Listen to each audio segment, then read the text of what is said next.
Sir CM Revanth Reddy గారు నిన్న అసెంబ్లీలో జర్నలిస్టుల పైన తీవ్ర ఆగ్రహవేశాలతో ఊగిపోయారు సార్. ఆయన తోలు తీస్తాం, పిచ్చి పిచ్చి పోస్టులు పెడితే బూతులతో పోస్టులు పెడితే అన్నట్టుగా ఆయన మాట్లాడారు. అసలు ఎందుకు ఈ విధంగా జర్నలిస్టుల పైన ఈ రకంగా ఆయన మాట్లాడారు? మరి దీనిపైన కొన్ని విమర్శలు జర్నలిస్టుల దగ్గర నుంచి కూడా ఆయన మీద వస్తున్నాయి సార్. మరి దీన్ని ఏ విధంగా చూడొచ్చు? ఆయన ఈ తరహా కామెంట్స్ చేయడం గల కారణం ఏంటి సార్? రేవంత్ రెడ్డి నిన్న చాలా సీరియస్ గా జర్నలిస్టులు నోటుకొచ్చినట్టు మాట్లాడి పోస్టులు పెడితే తోటకలు తీస్తా అని చాలా ఊగిపోతూ మాట్లాడాడు. దానికి నేపథ్యం ఏంటంటే journalist Revathi pulse TV CEO, అట్లాగే బండి సంధ్య, వీళ్ళిద్దరి మహిళా జర్నలిస్టులని అరెస్ట్ చేసి ఆ జైలుకి పంపించారు.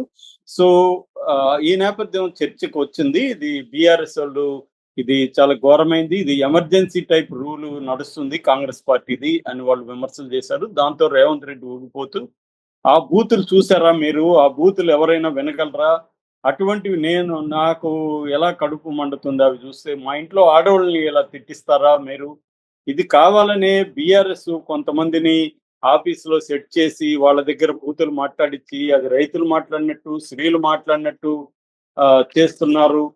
ఆ దీన్ని నేను సహించను, తోలు తీస్తా, యూట్యూబ్ జర్నలిజం మీద కొత్త రూల్ తీసుకొస్తా, చట్టం తీసుకొస్తా, ఇవన్నీ ఆయన ఊగిపోతూ మాట్లాడాడు.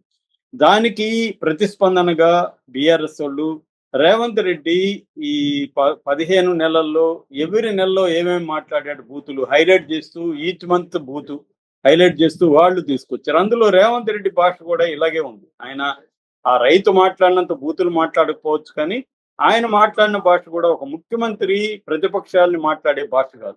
అట్లాగే అసెంబ్లీలో కూడా ఆయన కేసీఆర్ ని మోర్గ్ అదే దానికి పంపిస్తామని, స్ట్రెచ్చర్ గా మార్చురికి పంపిస్తానని, మార్చురికి పంపిస్తామని కానీ ఇలాగ మాట్లాడడం మీద కూడా తీవ్ర విమర్శలు వచ్చాయి. అంటే ఇక్కడ మనకు కనబడేది ఏంటంటే, ఖచ్చితంగా నేను మొన్న కూడా విశ్లేషించినప్పుడు చెప్పాను, రేవతి వాళ్ళు పెట్టిన వీడియో ఖచ్చితంగా తప్పు. రేవంత్ రెడ్డి ని వ్యక్తిగతంగా వాళ్ళ ఇంట్లో వాళ్ళని ఒక రైతు మాట్లాడినాడు. నిజంగా రైతు మాట్లాడి కూడా ఉండొచ్చు. రైతు ఎందుకంటే గ్రామాల్లో వాళ్ళు బూతులు లేకుండా ఇది మాట్లాడలేరు చాలా మంది. కానీ మనం ఛానల్లో పెట్టేటప్పుడు ఆ బూతుల్ని కనీసం బీప్ వేయాలి, కట్ చేయాలి. ఈ మధ్య కాలంలో యూట్యూబ్ ఛానల్ మన ఛానల్తో సహా బూతుల్ని యాజిటీజ్గా పెట్టేయడం, బూత్ టైటిల్ పెట్టేయడం జరుగుతుంది. వ్యూస్ కోసం కావచ్చు, సెన్సేషన్ కోసం కావచ్చు. అది ఖచ్చితంగా అది మంచి పద్ధతి అయితే కాదు. వ్యక్తిగతంగా బూతులు మాట్లాడడం అనేది కరెక్ట్ అయితే కాదు.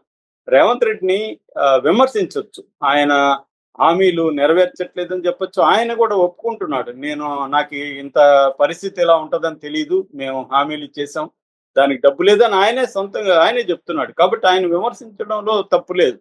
ఎందుకు మరి తెలియకుండా ఎందుకు ఇచ్చావు నువ్వు అని అడగచ్చు, మనం నిలదీయచ్చు.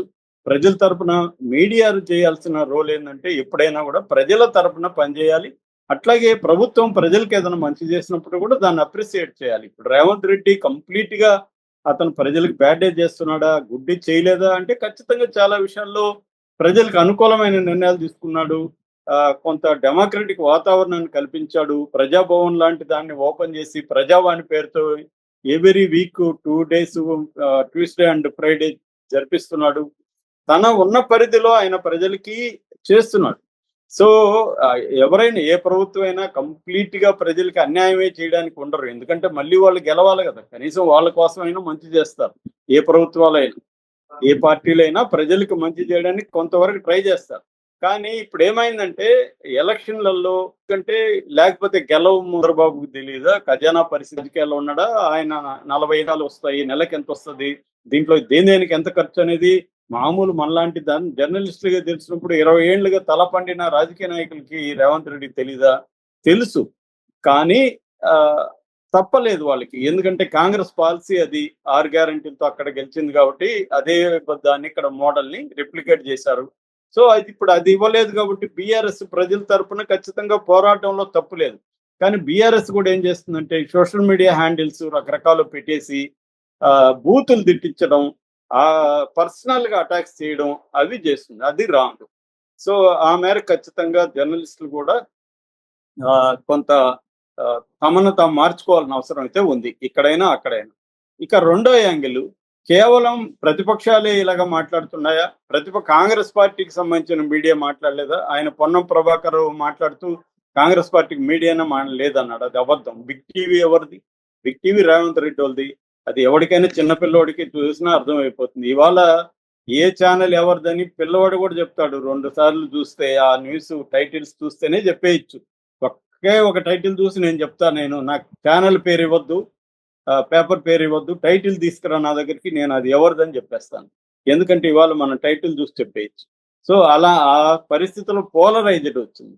సో రేవంత్ రెడ్డి అలాగా మాట్లాడచ్చా?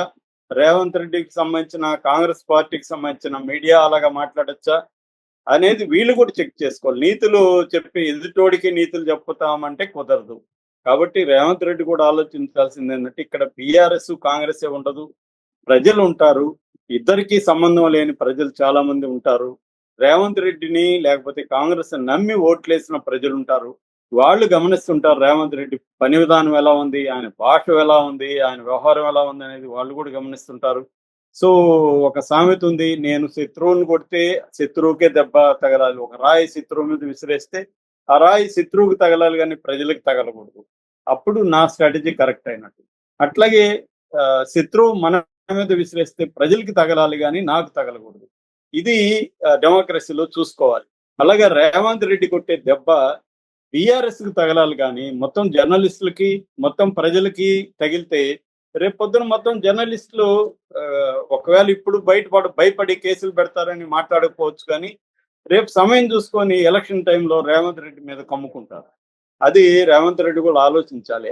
నేను శాశ్వతంగా సీఎంగా ఉండాలని కోరుకుంటున్నాడు. కనీసం 10 ఏళ్ళు నేను సీఎంగా ఉండాలనేది ఆయన టార్గెట్. అలాంటప్పుడు ఆయన జర్నలిస్టులు అనుకుంటున్నాడు యూట్యూబ్ ఛానల్ మీరెంత అని.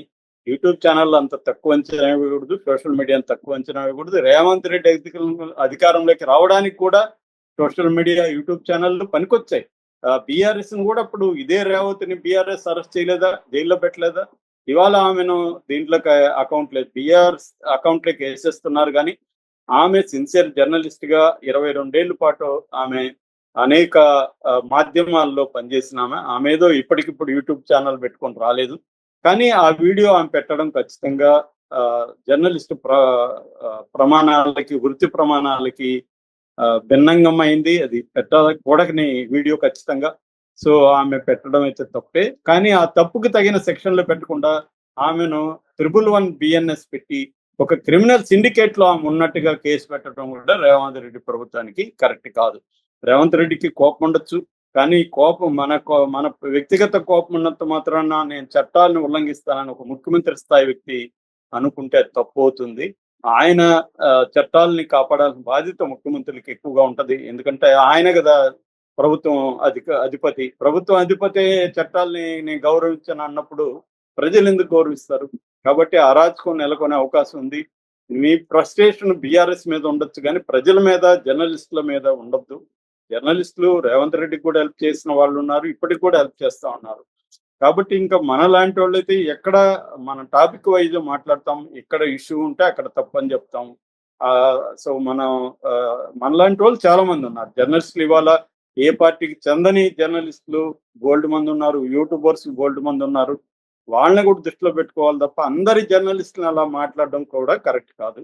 టార్గెట్ ఎవరైతే మీకు ఇబ్బంది కలిగించారో వాళ్ళ మీద ఆ ఇబ్బందికి సంబంధించిన సెక్షన్లు పెట్టండి. ఆ తప్పు ఏదైతే చేశారో అదే పెట్టండి. హైకోర్టులు ఇదే చెప్తున్నాయి. ఆయన నేరం ఒకటి చేస్తే మీరు కేసు ఒకటి పెడుతున్నారు, ఆయన మీద ఒక కంప్లైంట్ ఒకటి